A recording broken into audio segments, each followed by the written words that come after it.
기적이 나타나고 찬송을 부르면 우리의 영혼이 깨끗해져요. 우리 말씀 보겠습니다.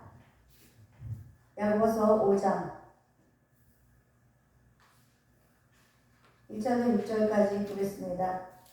야고보서 5장 1절로 6절.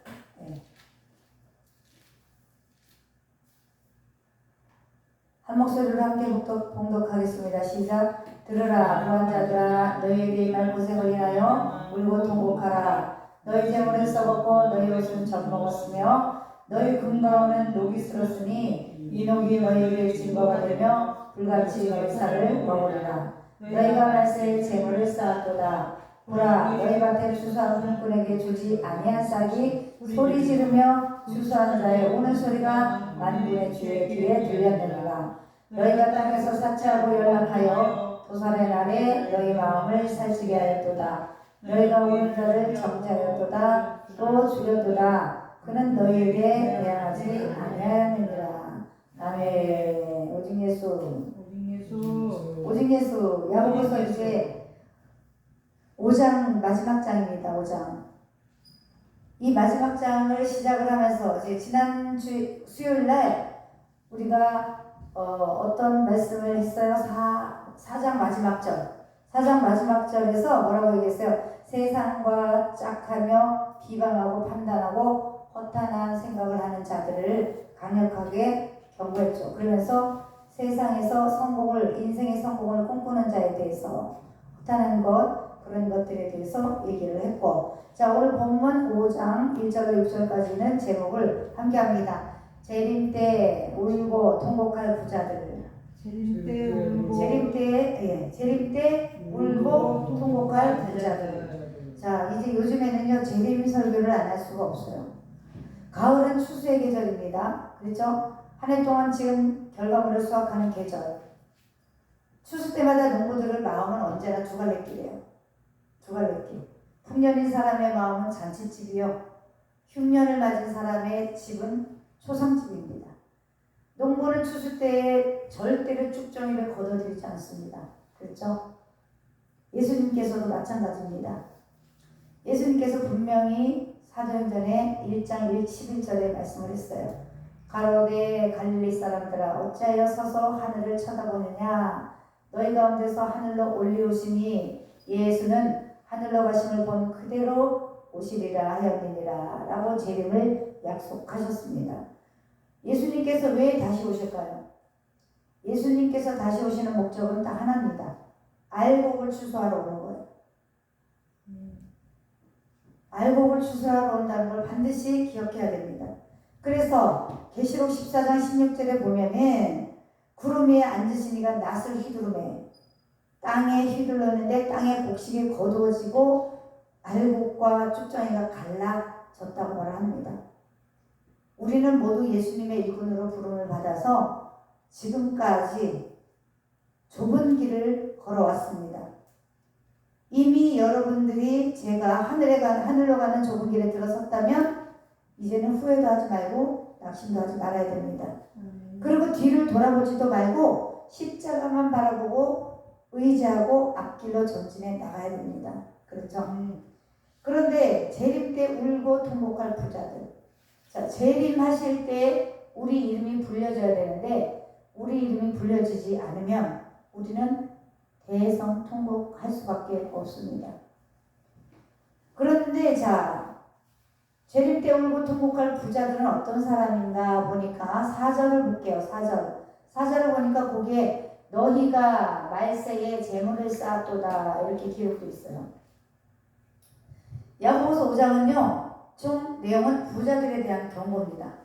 부자들에 대한 경고인데 인내와 기도에 대한 말씀입니다. 그러면서 얘기합니다.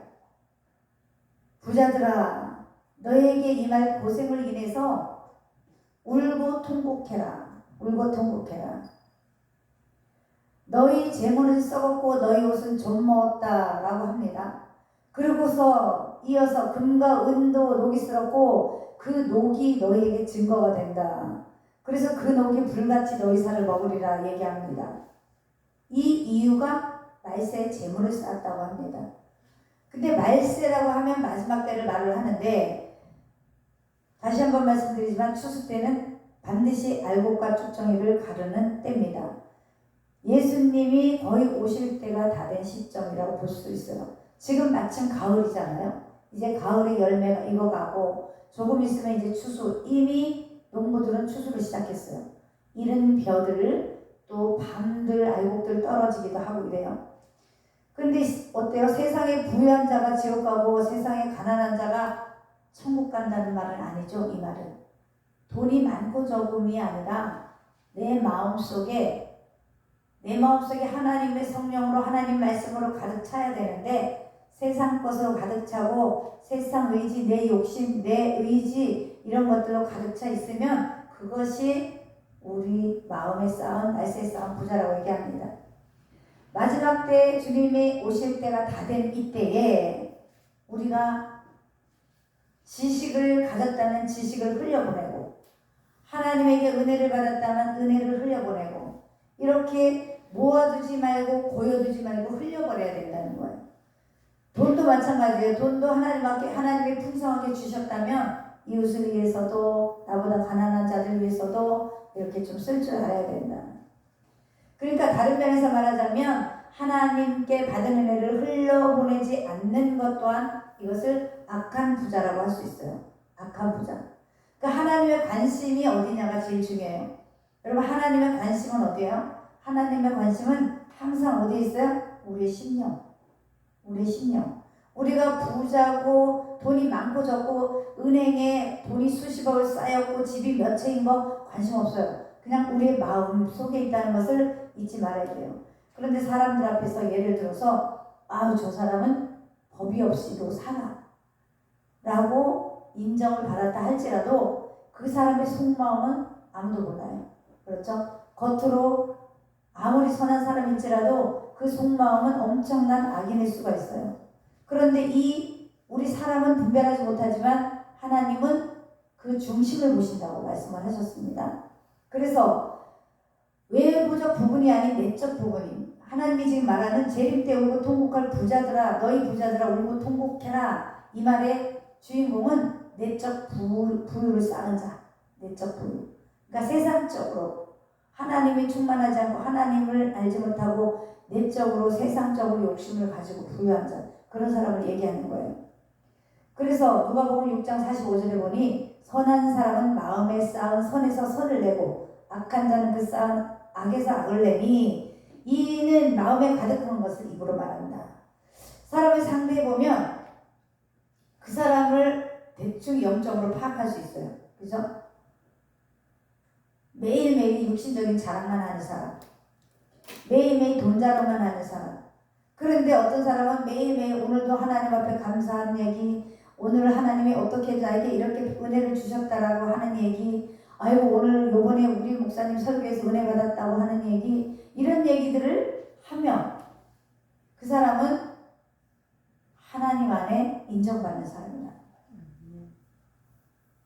이 성산교회는 성도를 잘 훈련을 시켜줘가지고 저한테 막 자랑하잖아요. 저 오늘 우리 목사님 말씀에 은혜 받았어요. 이 말씀을 문자로 받았는데 제가 굉장히 감사했어요. 그랬구나. 나는 그 은혜의 말씀을 듣지 못했구나. 이런 생각. 그래서 근데 비디오로 이렇게 유튜브로 촬영해놓은 거를 보면 그 실감나지 않아요. 실제로 현장에서 예배 드리는 것만큼 은혜가 되지 않아요. 그런데 무슨 온라인 예배를 그렇게 선호하고들 그러시는지 모르겠어요. 실제로 들어야 그렇습니다. 자, 하나님 앞에 정직한 자. 오늘 아침에 새벽에 기도를 하는데 정말 괴로움으로 기도를 했어요. 어떤 무게감, 영혼들을 위한 그 무게감, 이런 게 있어요. 주의 종들은 어떤 게 있냐면 어떻게 하면 내 입술을 통해서 한 영혼이라도 내가 전하는 말씀을 듣고 돌아오고 회심하고 하나님 앞에 깨달을까, 어떤 이런 게 있거든요. 그래서 그 영혼의 그 무게감이라는 게 있어요. 그래서 이렇게 막 기도를 하던 중에 이런 마음이 들었어요. 너희가, 그러니까 하나님을 어떻게 하면 하나님을 기쁘게 드릴까라는 마음도 있었겠죠. 그런데 마음에 어떤 말씀이 떠오르냐면 네가 정직을 말하면 내 속이 유쾌하리라. 아멘. 잠언서의 말씀입니다. 그러니까 너는 언제나 정직하게 하나님 말씀대로 네가 행하고 전하다 보면 내 마음이 유쾌하다. 내 마음이 유쾌하면 게임 끝. 그죠? 하나님의 합한 자라고 인정만 받으면 우리는 끝이에요. 재림 때 통곡하고 울고 통곡해야 될 부자의 배열에 우리 서지 않아요. 그러면 그죠? 그런데 우리는 이 말을 꼭 기억해야 돼요. 말세에 재물을 쌓아뒀다. 지금 너무 부유하잖아요. 먹을 것도 너무 풍부하잖아요. 막 돌아서면 먹을 거, 돌아서면 먹을 거. 오늘 저도 딸내미랑 스타필드 가서 열심히 먹고 열심히 쇼핑하고 이러고 왔어요. 정말 터지도록 먹어요. 먹었는데 그것이 무슨 유익이냐? 내가 아무리 배부르게 충만히 먹어도 하나님과 나 사이의 관계가 호전되거나 이러는 건 아니에요. 그죠? 육신적인 배고픔을 달래는 거고 육신적인 체험을 얻는 거니까. 그런데 이 땅에 많은 사람들은 착각하고 살아요. 어떤 착각? 돈 좀 모이거나 좀 부자로 살면 자기가 잘나서 부자 된 줄 알고. 그렇죠? 그리고 영원하게 그 부자의 부가 영원히 누려질 것 같이 얘기하고. 그런데 생각해 보세요. 우리가 태어날 때 무엇을 가지고 왔는지. 빈손 들고 왔다가 빈손 들고 가는 인생이에요. 정말 아무것도 가져가지 않더라고요. 그런데 아니더라. 좀 다르겠더라고요. 자, 태어날 때는 알몸으로 태어나는데 죽을 때는 그래도 삼배적삼을 입고 가더라고. 그거 하나예요. 그거 하나. 황금 도포. 관 속에 꽃도 좀 넣어주고. 믿지 않는 사람들은 10원짜리 동전, 100원짜리 동전을 노잣돈이라고 넣어주기도 하고. 그것이 무슨 의미가 있어? 아무것도 없어요. 이제 우리는 하나님 앞에서 무엇을 생각해야 되냐면 이 시점에서는 정말 하나님 앞에 더 은혜로 나아감을 연습해야 되고 하나님 앞에 은혜로 나가면 나갈수록에 어떤 마음이 드냐면 나는 점점 아무것도 아니라는 걸 깨달아요. 그래서 나는 점점 작아지고 하나님이 점점 커져야 돼요. 그래야 그 신앙생활이 바르게 되는 거란 말이에요. 야고보 당시에는요 부자들의 모습이 얼마나 안 쓰고 모아뒀으면 재물이 썩고 옷이 좀 먹고 금과 은이 녹슬었겠는가 이렇게 얘기하는 거예요. 제가 오늘 사실은 옷 바꾸러 갔거든요. 이게 스타필드에 옷을 자켓을 하나 사줬는데 그걸 다른 걸로 바꾸려고 했는데 아침에 이제 제가 이 말씀을 다시 이렇게 보면서 재물이 썩고 옷이 좀 먹고 이거를 다시 묵상을 하는데 내 옷장을 쳐다보니까 옷이 꽉 찼어요. 그래서 도저히 옷을 살 수가 없었어요. 그래서 제가 우리 딸한테 그냥 반품을 할게. 그리고 그냥 반품을 하고 왔어요. 옷이 없는 것도 아닌데 왜 옷만 보면 사는지. 이게 이 속에 제 욕심이 제가 옷을 엄청 좋아하거든요. 옷 사는 거 좋아해. 가방 사는 거 좋아해. 신발 사는 거 좋아해. 이거 다 썩어 빠지면 소용없는 건데 이러면 결국은요 어떻게 해요? 제가 이 말씀을 증거하고 있는데 재림 때 울고 통곡할 부자들에 내가 속하게 되는 거죠. 그래서 제가 옷장을 쳐다보면서 차라리 남을 주던지 안 입는 것은 좀 정리 좀 해야겠다라는 생각을 했어요. 전혀 이웃을 위해 쓰지도 않고 주를 위해서도 쓰지 않는 그런 산 속에 혼자 사는 것 같은 그런 부자들이 너무 많다는 거예요. 시간. 야, 어리석은 부자는 얘기합니다. 소출이 풍성했어요. 부자가 됐어. 풍년을 맞았어요. 근데 곳간에가 그냥 너무 풍년이 들어서 곳간에 쌓아놓을 곳이 없네. 그러니까 막 고민이 되는 거야. 이걸 어디다 쌓아놓을까. 가난한 이웃에게 나눠주거나 이렇게 베풀었으면 좋았을 텐데 저부터라도 둘 곳이 없네. 또 곳간과 창고를 짓겠죠. 그래서 창고 곳간을 짓고서 가득 쌓아놓고 두둑한 마음으로 부자된 마음으로 내 영혼아 이제는 편히 쉬자. 이제 먹을 거 잔뜩 쌓았으니까 쉬자. 이제는 좀 놀러도 다니고 이제는 좀 맛있는 것도 먹고 그러자. 그런데 하나님께서는 그러잖아요. 이 어리석은 자요. 오늘 밤에 내가 네 영혼을 데려가면 넌 어떡할 거냐. 이거 정말 아무것도 안 해요. 저는요 그 전에 잘 몰랐어요. 그런데 내 손으로 한 사람을 이렇게 보내다 보니까 진짜 성경 안에 있는 모든 말씀들이 너무너무 진짜 절실하게 깨달아지고 그전에도 물론 알았지만 진짜 너무 허무하다는 걸 너무 절실히 깨닫는 거예요. 너무너무 절실하게 깨달아요. 그러고서 그냥 어느 날 이렇게 사진을 이렇게 둘러보다가 갑자기 이렇게 가족 사진 찍은 게 딱 나왔는데 기분이 참 묘하더라고요. 사진 속에는 남아있는데 흔적도 없이 사라져버리는 인생들. 등치는 적어요. 그 등치가 어디로 갔지? 또 이런 생각을 하니까 갑자기 막 허무한 게, 낙심이 되는 게 큰일 났다. 나 이렇게 살다가 정말 하나님 앞에 고개도 못 들겠다. 이런 생각이 벌떡 드는 거예요. 그런데 정말 제가 재미있는 찬송을 하나 발견을 했어요. 찬양 중에 이런 찬양이 있어요. 복음서인데 허사가라는 찬양이 있어요. 그거 잠깐 내가 보니까 세상 만사 살핌이 참 헛되구나. 부귀 공명 장수는 무엇하리요.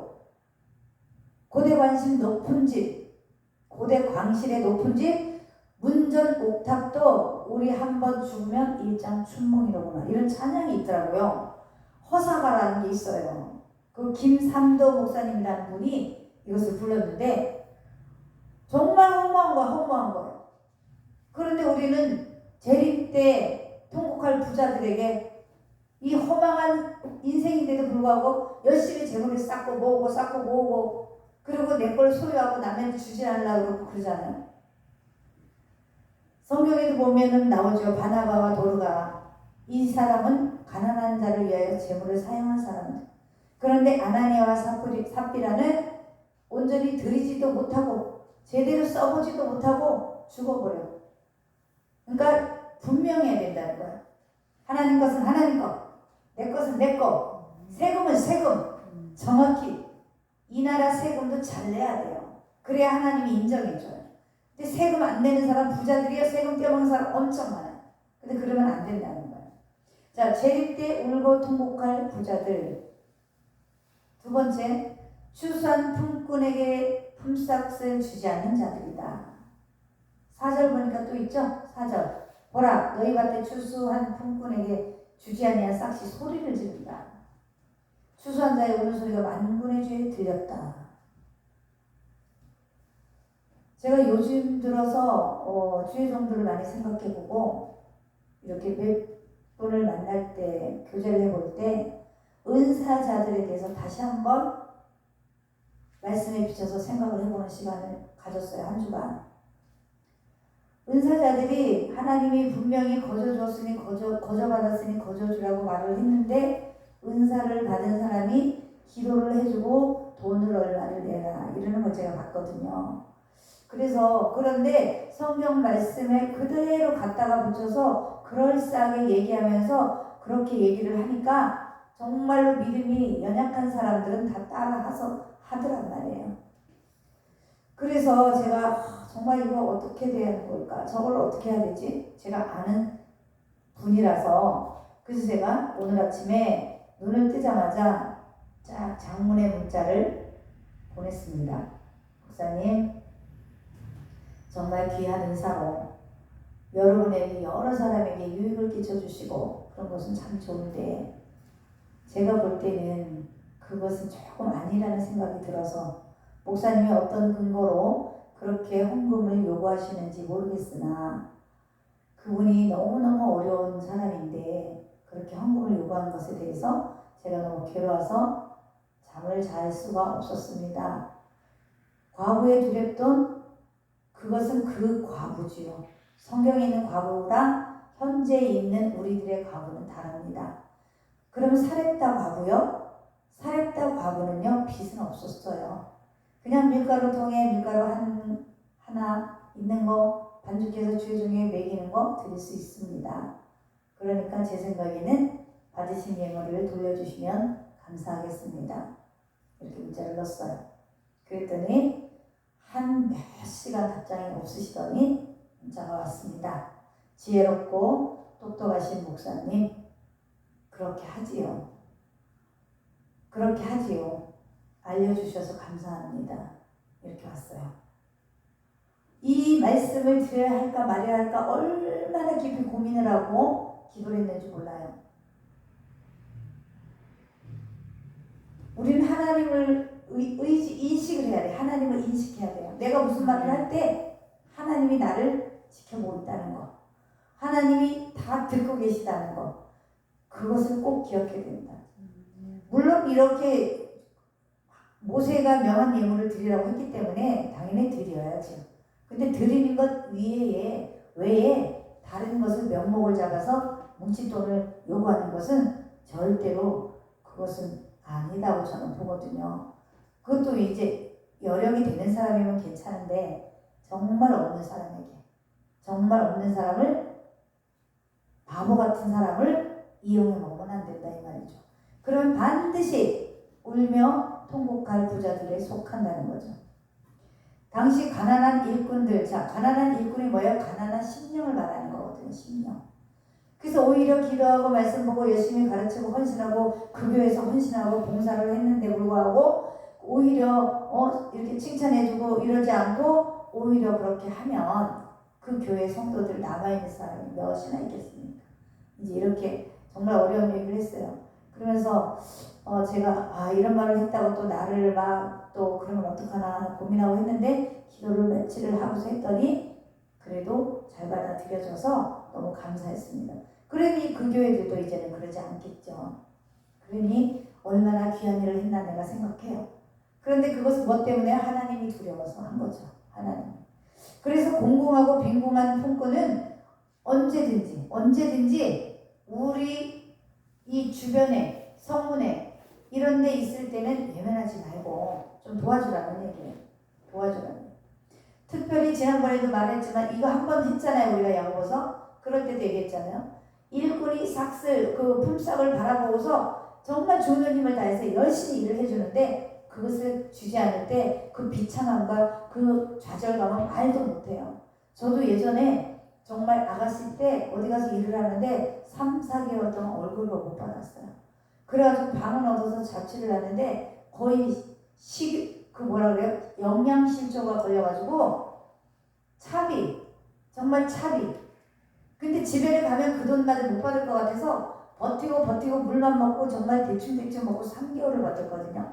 3개월을 버텼는데 내 수중에 돈, 집에 만약에 대비해서 엄마한테 차비, 그 차비만 꽁쳐놓고 정말 주기를 바랬는데 안 줬어요. 그래서 도저히 죽을 것 같아서 갔어요.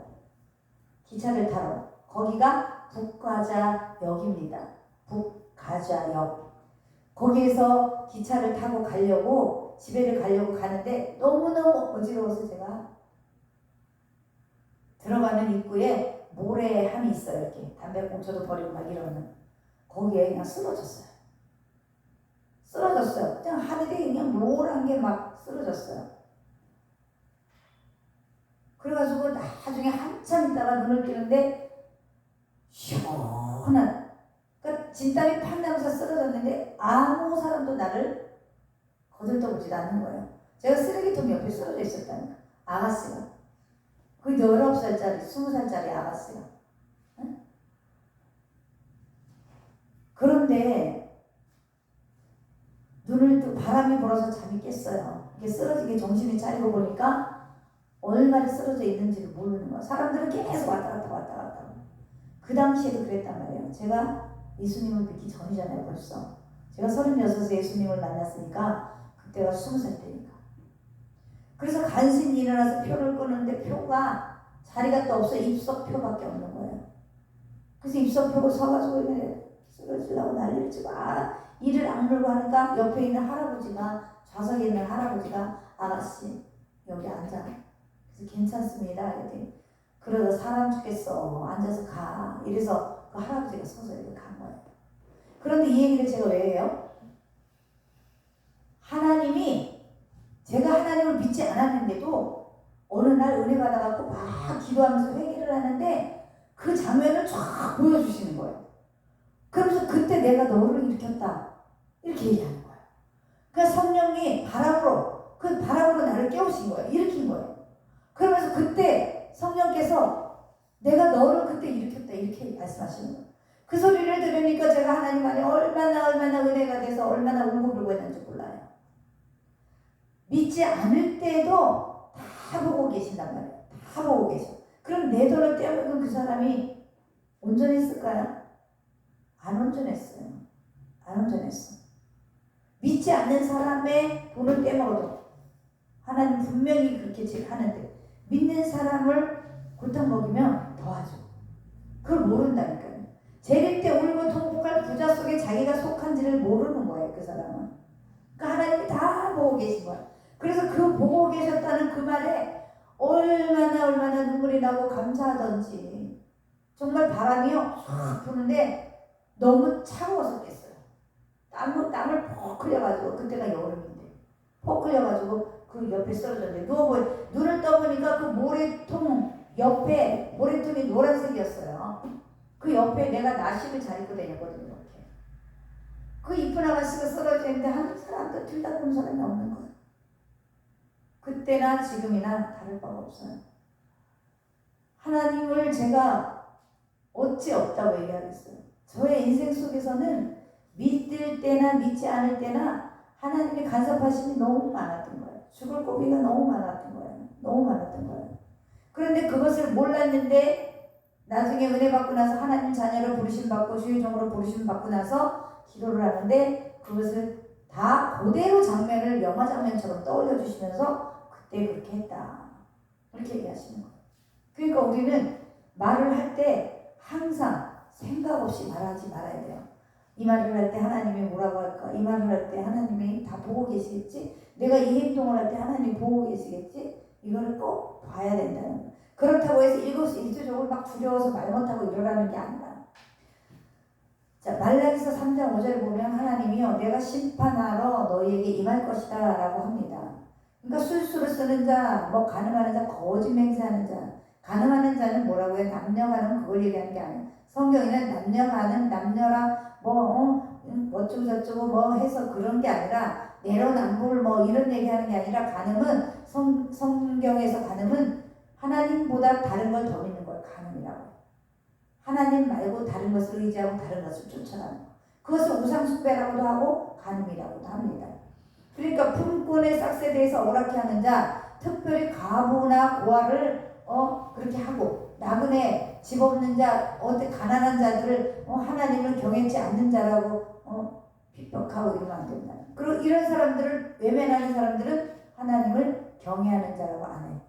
수요일에 제가 말씀드렸죠. 경외. 이 경외라는 게 얼마나 중요한지 몰라요. 그래서 사람들은 얘기하죠.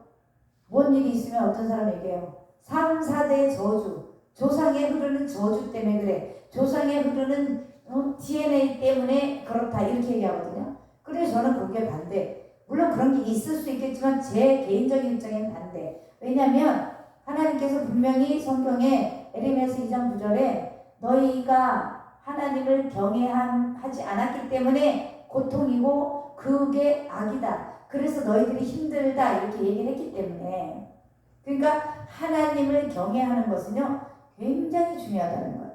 경외라는 말이 얼마나 두렵고 떨리는 말인지 몰라요. 근데 저도 사실은 하나님을 경외함이 많이 부족합니다. 4절에 우리가 읽었듯이 추수한 자들의 우는 소리가 만군의 주 하나님의 귀에 들렸다고 얘기했어요. 농사하는 사꾼들의 압제, 정당한 삭스를 지불하지 않고 고의적이든 이런 일을 고의적이든지 부지중이든지 또 직접적이든지 간접적이든지 이 세상에 너무 흔하다는 거예요. 너무 흔해. 근데 성경에 보면 당일로 하루하루 벌어서 하는 사람들에게요. 당일로 지불하게 되어 있었어. 그러니까 일용직이야. 그때 그 사람들은요. 그때 그 사람들이 막 너무 억울해 있으니까 그 품꾼의 싹시 소리를 지른다고 얘기하잖아요. 그런데 그 우는 소리가 하나님께 상달됐다. 되게 무서운 말이에요. 옛날이나 지금이나 사장들이 일을 안 시키고 돈 안 주는 거 엄청나고요. 외국 노동자들 그리고 아르바이트생들 그 돈도 안 주고 막 핍박하고 시급도 외국인들은 적게 주려고 하고 막 이래요. 그리고 막 교회 안에서도 어떤 일이 있었냐면요. 목사의 그 사리비를 덜 주려고 막 트집을 잡아가지고 쫓아내고 그 사람들은 정말 지옥의 자식이 아주 명백하게 따놓은 사람들이에요. 어떻게 주의 종의 그 삭슬, 많이 받지도 않는 삭슬을 조금 덜 주려고 모함을 해가지고 이리저리 핑계대가지고 쫓아내고, 또 자기네 마음에 든 사람들 자기네가 이력서 받아가지고 당에서 장로, 권사, 장로들이 모여가지고 자기네들이 이력서를 수집을 해가지고 자기네들이 봐갖고 자기네들이 담임을 뽑아요. 큰교회들이 그래요. 그러면 잘 섬겨야 되는데 그렇지 않단 말이에요. 그러니까 우리는 항상 조심해야 된다. 5절 한번 다시 봅니다. 5절. 너희가 땅에서 사치하고 연락하여 도살의 날에 너희 마음을 살찌게 할도다. 아멘. 재림 때 통곡하고 울며 통곡할 부자들은요, 땅에서 사치하고 연락하는 자들입니다. 좀 전에 말씀드렸죠. 부한자들이 재물이 썩을 정도로 쌓아뒀다. 참 우스운 얘기 하나 해드려요. 우리 남편이 굉장히 구두쇠예요. 그래서 돈을 이렇게 한번 들어갔다면 쓰지도 않고 남을 주지도 않아요. 근데 어느 날 창고를 정리하는데 세상에 돈이 나왔어요. 그런데 그 돈이 다 녹았어요. 하도 오래 숨겨놔가지고 이 돈이 녹았어. 5,000원짜리, 1,000원짜리, 만원짜리를 숨겨놓고 자기도 모르는 거예요. 그래서 창고 정리를 하다 보니까 이게 흐스러져가지고 갖다 박을 수도 없어. 흔적이 이게. 응? 참나 진짜. 재물이 썩을 정도로 쌓아도 이것이 악한 자예요. 돈이 많고 적음이 아니라 그걸 흘려버려야 돼. 아이들 학용품 사라고 주고 아이들 그거 없어서 질질 매고 저는 돈 벌어서 쓰려고 아등바등 하는데 그것을 뭉쳐놓고 결국은 흐르르 흘러가고 먼지가 돼버렸어요. 땅에서 사치하고 연락한 자들, 재림 때 울고 통곡할 부자들입니다. 이 세상에서 사치하고 연락했다라는 것은 방탕한 생활을 얘기하는 거예요. 방탕한 생활. 방탕한 생활은 뭐예요? 하나님의 말씀대로 살지 않고 내 멋대로, 내 의지대로, 내가 마음에 끌리는 대로, 쏠리는 대로 살았다는 거예요. 너희가 사치하고 연락하여 도살할 날에 너희 마음을 살찌게 할도다. 제가 오늘도 옷 가서 바꾸려다가 다시 양심에 찔려서 아예 그냥 환불하고 왔다고 했죠. 옷 하나 요즘에 외투 하나 몇천만 원 해요. 몇천만 원. 내 동생이 그랬다고 해요. 남편에게 나 저기 밍크 코트를 하나 사주라고 그랬다고 해요. 그러니까 뭐 그럼 사줘야지 뭐 이러고 남편이 할 수 없이 사줬다고 얘기해요. 그래서 그 밍크 입고 어디 가려고 그랬더니 그냥 이런다니까요. 사람들은 사채 그 밍크 사서 뭐 하겠어. 그거 몇백만 원 주고. 근데 그 몇백만 원 주고 샀더라고요. 네? 근데 예전에는 부러웠겠지만 저도 예전에는 그런 거 다 사 입어봤는데 하나도 지금은 안 부러워요. 지금은 어쨌든 우리가 재물을 우리에게 맡겼다는 것은 각자에 맞게 선한 일을 하기 위해서, 그리고 내가 하나님 앞에 또 잘 신앙생활할 때 필요할 때 또 교회 또 필요한 거 이런 하나님 나라를 확장하는 데 쓰라고 주신 거라고 믿으세요. 그래야지 돼요. 자 6절 봅니다. 6절 함께 읽어보겠습니다. 시작. 너희가 옳은 자를 정죄하였도다 또 죽였도다. 그는 너희에게 대항하지 아니하리라. 아멘. 부한 자들은요 재판장이거나 재판장 중에 하나였을 거라고 저는 믿어요. 성경에. 그러니까 혹은 있잖아요. 부력으로 압력을 내려가지고 간접적으로 재판에 관여를 하는 거예요. 그래서 부자들이 어떻게 해요? 옳은 자를 정죄해요. 요즘에 재판장이 법원에 가보면 억울하게 누명 쓰고 교도소 가는 사람 상당히 많습니다. 몇 년만 살아라. 연속극에 나오잖아요. 내가 몇 년만 나 대신 너 뒤집어 쓰고 들어가 살아라. 그럼 내가 네 자식들 다 먹여줄게. 이런 사람도 있고 정말로 악하게 누명 써서 억울하게 들어간 사람이 있어. 그리고 이렇게 법조인들에게 뇌물을 주고 판세를 뒤집는 사건도 많아요. 뒤집는 사건 많아요. 돈을 벌려고, 없는 사람은 돈을 벌려고 정말 비참하게 벌어. 비참하게. 성도들 중에서도 정말 쉽게 버는 사람이 있는가 하면 정말 어렵게 비참하게 비굴하게 일해서 돈 벌어가지고 하나님 앞에 감사함을 드리고 하나님 앞에 시름장하는 사람이 있을 거예요. 그러니까 우리 교회들은 그 돈을 어떻게 써야 돼요? 정말 하나님 보시기에 부끄럽지 않게 그렇게 써야 되겠죠. 제가 두부 장사할 때 같이 두부 장사를 했던 동료가 카카오 스토리에다가 사진을 올린 걸 오늘 봤어요. 그때 막 비가 태풍이 와가지고 비바람이 불어칠 때 파라솔에 쌓아놓은 것이 그냥 다 뒤집어져가지고 두부는 두부대로 굴러가고 콩나물은 콩나물대로 굴러가고 막 쫙 흩어진 거예요. 청라에서 새마을금고 앞에서. 그러고 다 뒤집어가지고 너무 황당해갖고 서 있는데 새마을금고 직원들이 나와서 다 주워줬다고 카카오 스토리에 써놨더라고. 그렇게 돈을 버는 사람들이 있다니까요. 그러니까 우리는 이 돈으로 망하고 돈으로 사는 게 있다는 걸 기억해야 돼요. 죄 없는 사람을 죄인으로 몰아주기는 부자들은 반드시 재림 때 울고 통곡할 거예요. 1장에 제가 말씀드렸죠. 하나님께서 이렇게 주의 종을 울타리로 세우고 그 주의 종을 통해서 천국을 가야 되는데 문이 안 열려서 울며 통곡하는 그 상상, 그 꿈을 주셨다고. 지금 이 시대에 생명수가 흘러내리면 안 돼요. 강단에서 생명수가 흘러내려가야 되는데 그렇지 못해요. 회개하라고 말 안 하죠. 11조 하라고 말 안 하죠. 감사홍 제대로, 주일홍 제대로 하라고 말 안 하죠. 성도 떠날까봐 말 못해요. 근데 그러면 안 된다고.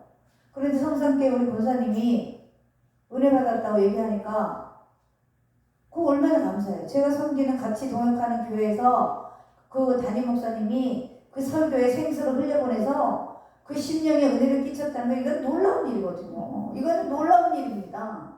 이건 하나님이 하신 거거든요. 그러니까 얼마나 감사합니까? 제가 그렇게 자나깨나 또 기도하잖아요. 자나깨나 같이 기도하잖아요. 아합과 이세벨 어때요? 나봇을 죄인으로 몰아 죽였지요. 그리고 포도원을 빼앗았어요. 그쵸?